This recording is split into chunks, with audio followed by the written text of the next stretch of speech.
Well, good afternoon, everyone. Thank you for joining me for an update on what's been happening in Washington this week. I'm going to cover three topics, and then I will move to your questions. First, on Tuesday of this week, I was proud to, for the first time ever, chair the Intelligence Committee.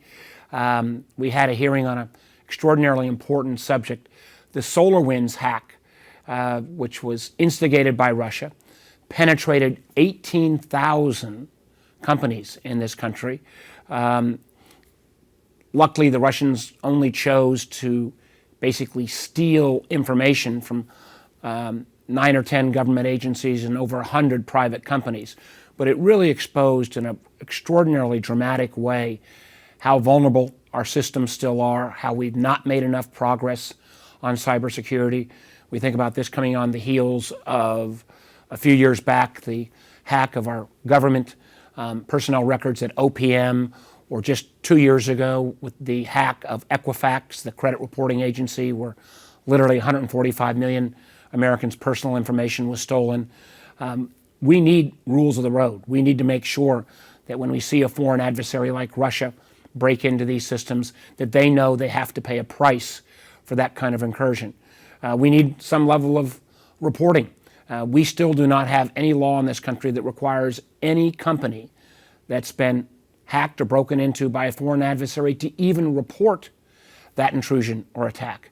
Good news is there was, I think, broad-based bipartisan support for moving down the path about exploring a possible mandatory reporting requirement, both for companies and for public agencies, so that we can be better prepared to try to set some level of international norms so that we can make clear to Russia, China, or others that if they attack us, they will have to pay a penalty. And third, a constant reminder that all of us, from our individual basis and to our company basis, need to do a better job on cyber hygiene and cybersecurity. Then yesterday, I was at the White House on another topic where I, with a bipartisan group of senators and congressmen, visiting with the president and the vice president on the whole question of supply chains and how we make sure. On Tuesday, we were looking at how a supply chain could be penetrated by cyber attack. Yesterday, we were focusing particularly on the question of semiconductors. Now, semiconductors, some folks may recall, we have a Micron semiconductor fabrication plant in Northern Virginia, in Manassas. We have an older facility in Henrico County. These are literally multi-billion-dollar projects. And unfortunately, in this country where we used to dominate the building of semiconductors, we've seen America's share of those high-quality jobs and that manufacturing capability decrease by about 60%. And semiconductors are basically the kind of magic inside almost any product that we use. Obviously, as a former cell phone guy, every cell phone has literally, many semiconductors involved in it. Semiconductors are in virtually every electronic appliance, any kind of stereo equipment. In our automobiles, there are so many semiconductors, and there is such a shortage now, a global shortage on semiconductors, that we could see auto plants in America in the next 2 quarters shut down, not because they don't have enough steel or workers, but because they cannot secure an adequate supply of semiconductors. And unfortunately, we've seen, as in so many areas, China invest $150 billion in its own domestic semiconductor business. We don't want to be dependent upon this supply of critical semiconductors from China, or for that matter, any other nation. So I've got bipartisan legislation that would commit about $36 billion into making sure that we build additional fabrication facilities in America, where we could upgrade some of our older facilities like the one in Henrico, right outside of Richmond, and that we could bring that kind of world-class manufacturing back to this country. It really is critical in terms of our competition with China, but also in terms of President Biden's plan on building back better. I'm happy to say that the president endorsed our approach. He put out an executive order, but more specifically said he would work with us on the legislation that we got passed to support the semiconductor industry in this country but that now got to make sure we put the dollars, our money where our mouth is in terms of the financial support the industry needs to bring those jobs back to the United States. And then obviously today and throughout the last couple of weeks, I've been working on the COVID relief package. As many of you may recall, I was proud to be part of the bipartisan group that crafted the $900 billion bill that helped Americans that got signed in late December. We're now looking at President Biden's proposal, $1.9 trillion, that would include checks to individual Americans, extension of unemployment, additional funding for both vaccines, testing, substantial support for state and local governments. Well, at our state level, we've done pretty well in Virginia. Many of our local governments are still struggling dramatically. We've literally seen over the last couple of months 1 million state and local government employees laid off because of the financial stress. This next package, which we will probably be passed by the House of Representatives on Saturday, we in the Senate will get our crack at it next week. My two goals in this bill, I want to get it passed, but I want to try to tailor some of the funding in this bill really to those most in need. I'm all for making sure every American gets the hand up they need to get through this crisis. The medical support, the vaccination, the assistance if you're unemployed, the assistance if you're a struggling business. But we need to tailor those dollars towards those most in need. And what I'm also working on, which has been a passion of mine since my days in business, is to make sure that we make a real investment in providing internet service, broadband coverage, high-speed connectivity that is both comprehensive and affordable for all Virginians. We have literally 700,000 Virginians that have gone through COVID without high-speed broadband connectivity.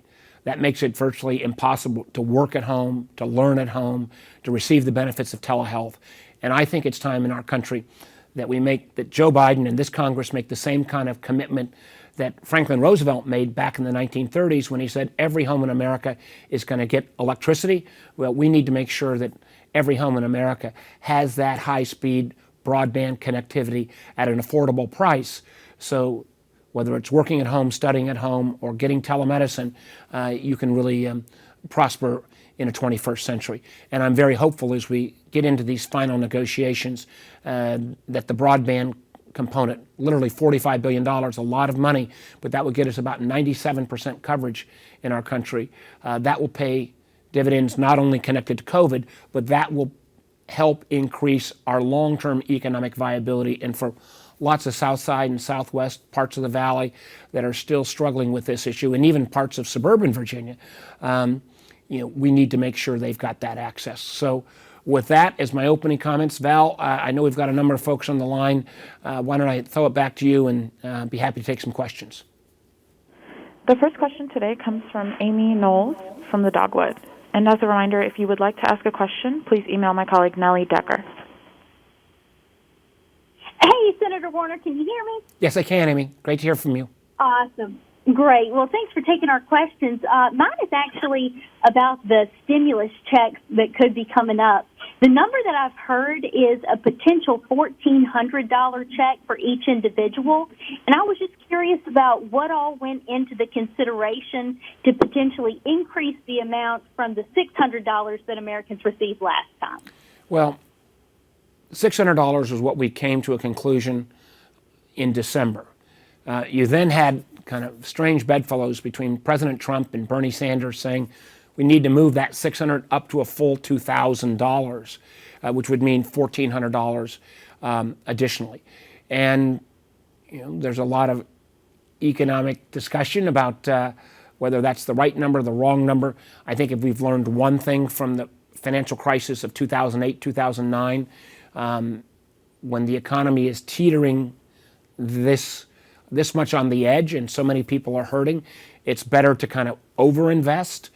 So what we're looking at is adding that $1,400 for adults. There may be a way to help children in more of a mix with a child tax credit and some direct payment, but also to try to target that more to individuals most in need. The previous legislation, a previous plan would have literally allowed a family of 3 or 4 or 5 that could have a combined income of up to $300,000 and still get these checks. I'm not saying people at $300,000 are necessarily all wealthy, but I'm not sure if they've not lost a job and if they're still working, whether that ought to be the top priority. So we are looking at potentially bringing those numbers down to closer to $150,000 for a couple, and still maintaining the $75,000 individually. But those final numbers are still something we have to work through. I want to make sure people get those checks, but I also want to make sure that we really direct them, particularly to those Americans and Virginians most in need. Thank you so much. The next question comes from Hannah at WSUT. Hey there, Senator Warner. Thanks for making some time for us. My question is about the Equality Act, and if that gets passed in the House like it's poised to, how would you vote on that? Well, I've been very supportive of equality. The particulars of the Equality Act in the House, I might want to go back and refresh myself a little bit on the particular components, because I think there was not only the non-discrimination provisions in there, but there were some other provisions. So Hannah, if I could make sure I've got all the particulars of that legislation. There's been no talk of that coming up at any time soon in the Senate. So let me get those details and get you a fuller answer. The next question comes from Tim at WSLS. Good afternoon, Senators. Thanks for the time. Just as far as the affordable housing in particular, the $46 million announced the other day, very simply, how do you think that will impact everyday Virginians, particularly in perhaps in Southwest and Central Virginia? Well, one of the real crises during COVID has been when folks lose their job, they could potentially fall behind in their rent, they could fall behind in their mortgage payments. And while the government has provided some level of forbearance, in a sense, you can put off paying your mortgage, that doesn't mean you still won't have to pay your mortgage at some point. So we're trying to provide this additional assistance. We're also trying to look at seeing if we can make more housing stock available. The truth is, in our country, we've not done a very good job of building low-income housing over the last number of years. And we see, particularly in Southwest and parts of Central Virginia, where the housing stock has gotten so old and there's nothing that's been to replace it, means it's sometimes tough to find appropriate living conditions that is anyway affordable. We've also put in the last bill, which I was one of the key sponsors of and putting it together, was that rental assistance. I mean, we have given forbearance on paying rent, and that again helps renters, but it also sometimes put landlords, and landlords oftentimes are not simply a big corporation, but it may just be, somebody on a fixed income that's renting out their basement, puts those landlords in a really tough spot. So we did put $25 billion, of which some of these funds are now being distributed, in to assist renters and their landlords on making sure they don't fall behind on their mortgage to the bank. So I think this is going to be critical for Southwest and Southside. Let me tell you this, one of the things that I think we should have done more, and my hope would be if we come to an infrastructure bill, we might be able to get this in, and is that how can we refinance existing mortgages down to these current record low rates? Right now, if you've got a $100,000 home, frankly, the bank's not all that interested in helping you refinance it down to a lower interest rate, which means a much lower payment schedule, because just the transaction costs, they don't make enough money on that refinancing, and oftentimes lose money. And what we're looking at is, when we're thinking about some of these very high dollar amounts that we're trying to commit to people, if we could lower people's mortgage costs, or we're looking as well as for first-time home buyers, trying to offer them a program where they would pay no more than 1.5% on their mortgage, we could do an awful lot to relieve people's burden. And also, because we've seen the wealth gap in this country, particularly versus black and brown Americans. Matter of fact, the wealth gap is 10 to 1 white over black Americans and white over black Virginians. And a lot of that is due to the much lower home ownership rates for black Virginians. If we could end up driving down, particularly for those first-time home buyers, those mortgage costs to make them more acceptable, and frankly even create products that are not 30-year mortgages but 20-year mortgages at a lower interest rate, that would allow that first-time home buyer to really build up capital, and that's the equivalent of wealth creation in a way that could narrow this right now outrageous 10 to 1 ratio of white wealth over black wealth in our country, which is not sustainable long term. I'm sorry for, this is something I feel very, very strongly about, and think it needs to be addressed in a little bit longer answer, although I can't also help but also acknowledge very quickly that another program that I started in the December package to support community development financial institutions, those institutions that oftentimes lend to first-time home buyers or lend towards renewal projects in urban and rural communities. We got a sizable amount, $12 billion in the December bill for that, and I'm proud to say that the first level of those grants to assist these enterprises that really help you revitalize neighborhoods, those dollars are going out starting today, which again I think will start to address some of the unfortunate wealth gap we have between white and black, and oftentimes between urban and rural in this country. The next question comes from Jessica at WTKR.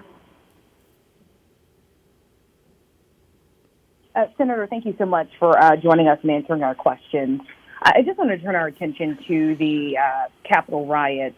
I think one thing that was baffling to our viewers and a lot of us was how easily the rioters were able to get into the Capitol building, and it brought up the question of, why isn't the Capitol protected to withstand any type of riot or terror attack on any given day? Given that, can you talk about looking forward to, how will the Capitol building be more protected and be able to withstand an attack like this, whether it's domestic terror or foreign terror, any day of the week? Well, Jessica, let me assure you, it wasn't just your viewers that were surprised at how easy it was to breach the Capitol. I was surprised. I was there on January 6th. I remember right before going to the floor of the Senate, seeing those thugs, insurrectionists, kind of come rushing up the hill. I'm thinking, this is a little weird, but I even thought at that point that I went to the floor of the Senate assuming that we'd have enough security, or assuming that we could protect the Capitol. I was wrong. We were not fully prepared, and even once the insurrectionists broke into the Capitol, I'll always remember there did not seem to be an appropriate protocol about how you'd even secure the floor of the Senate.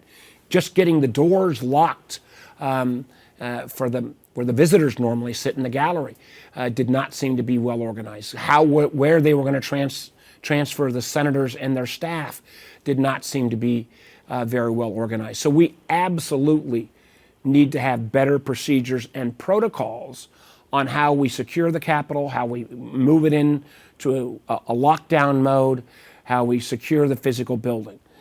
But Jessica, the thing I'm grappling with, and I say this as somebody who work here, I've lived in this region for most of my adult life. I live across the river in Alexandria. Capitol Hill is not only a complex where congressmen and senators and literally thousands of staff work, but it's also part of a neighborhood. It's part of our community. And getting that balance right so that the Capitol does not turn into an armed camp.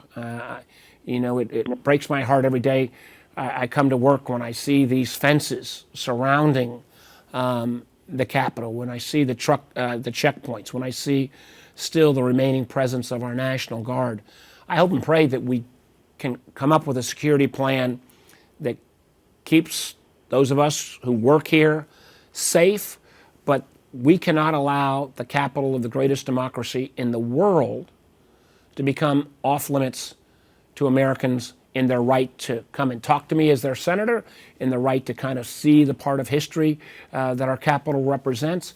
We've got to get that balance right. Now, it's probably not going to get solved overnight. We're still going through some of the proceedings on January 6th, but we really need to be thinking about what the plan looks like going forward. And so far, I have not seen a plan that I think fully meets the needs of security and the needs of access of American citizens and Virginians to see their elected representatives. And now we seem to have a little bit of time for any additional questions, if anyone on the line would like to ask one right now. Senator, this is Jessica again from WTKR. Thank you again for the previous response. Just going back to the bill and the $1.9 trillion, if that happens to pass, how soon would Americans and Virginians be able to see the $1,400 if they qualify? That's probably the most often question that I'm asked. I mean, one of the reasons why we're trying to make sure we get this bill passed by middle of March is that is when the expanded unemployment benefits run out. And while I think it's important we get the checks out, let's remember our fellow Virginians who, without that expanded unemployment, aren't going to be able to feed their families. So we need to make sure there's not a lag, and that's one of the reasons why we need to get this legislation passed quickly. I do believe if this is signed by President Biden by the middle of March, I think those individuals that have electronic deposits, they could very easily see funds arrive in their banks, in their bank accounts before the end of March. I think you can see a fairly quick turnaround on those who have electronic deposit. Those who have to, actually get a check in the mail, it will take a little bit longer. One of the things I should also just mention, not to nerd out on you guys all again, but one of the things we've been grappling with right now is, the expanded unemployment benefits, which I support. The $300 or $400. We're still debating some of this on top of traditional unemployment, because traditional unemployment in Virginia at roughly $375 max only accounts for about 20 to 25% of full income replacement. So going on unemployment for the vast majority of people does not make them whole at all. So this additional $300 or $400 is important. But we do need to wean off of that as the economy recovers. And one of the things that we've seen is that our technology, our computer systems at the state level, at the federal level, are so old and antiquated that it is a real problem to be able to ratchet down that unemployment as the economy gets better. Our systems are kind of creaky. I hear regularly from a number of Virginians who still haven't gotten their last check because they were having a hard time finding their 2019 tax records from the IRS. So I know the Internal Revenue Service or the idea of upgrading government technology is not always the sexiest topic, but I can tell you as a former technology guy, we are penny wise and pound foolish when we allow these systems to get this old, this antiquated, and this non-nimble. Virginians will lose out, and my hope again is that this is something that we can remedy in this next bill. Okay, it looks like that is all the time we have for questions. Well, let me just again thank everybody. I know, I didn't get third level questions on the solar hack, but just let me remind folks, this is important to every Virginian because one, we had a foreign government make the biggest hack in American history. This foreign adversary, based upon testimony we received Wednesday, had over 1,000 folks, hackers, IT professionals working on this attack. It was so sophisticated, it got into at least 18,000 companies, and that may not be all. Literally 30% of the entry into some of these companies didn't come through the SolarWinds product. It came through other software products. And while the adversary only decided to steal information from a small number, roughly 150 of those enterprises. Once they were inside, they could have turned off those systems. They could have shut down hospitals. They could have shut down these companies' systems. It's called a denial of service attack. And we saw Russia take on that kind of attack against Ukraine a few years back. And I know cyber sometimes sounds hard to process, but think about the fact that if you can't reach an ambulance, or if you're at the hospital and your x-ray machine doesn't work or gets turned off, or if you are not getting the supplies you need because the systems of communications, the ability to cut down and cut off our information technology services is a level of vulnerability that, frankly, we have to be aware of. And our adversaries, who don't have to spend as much money on planes and ships and tanks as we do, can spend it on cyber or spend it on stealing our intellectual property, and it's really something we have to grapple with. So whether it's cybersecurity, whether it's making sure that we have an appropriate supply of semiconductor chips so that we can continue to build these technology-driven products here in this country, these are going to be areas that in my job on the Intelligence Committee I'm going to really focus in, which is important both for jobs and for national security. So thanks, everybody. Be safe and be well.